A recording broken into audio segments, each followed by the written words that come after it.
رمضانكم مبروك. اليوم باش نوريكم طريقة صحية في إعداد الشوربة الفريك. دونك بعد ما حطيت اللحم والبصل وزيت زيتونة باش ناخذ الجاردن فريك نتاع لالا ميمة اللي هي شوربة مفوحة بالخضرة. باش نحط فنجان نتاع الشوربة ونقليه في الزيت. بعد ما نقليه نكمل بقية المكونات اللي هما الحمص ومغرفة الطماطم وشوية كركم وشوية إيبيس بولي فيون، تشيشة فلفل أكحل وشوية فلفل أحمر. بيان سور ثوم لالا ميمة الغني عن التعريف، ياسر فاوح ومطعم وبنين ولونه ما يتبدلش. مغرفة كبيرة نمرق الكل ونخليهم يطيبوا على رواحهم.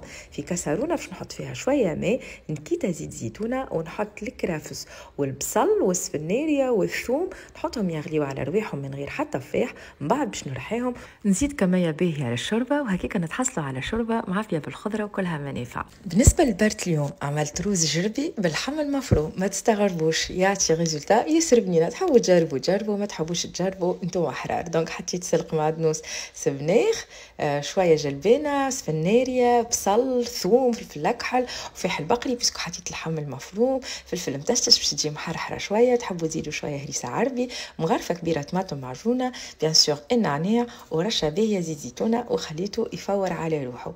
وهكاكا تجي الشوربه ياسر بنينه. نبداو اول نهار بحاجه ياسر معبيه بالخضره. تاكلوا صحه وبالشفاء، تصومون بالصحه ان شاء الله، وربي يتقبل صيامكم. ما تنسيوش رشه الكبار وشويه القارص على الشوربه. باي باي.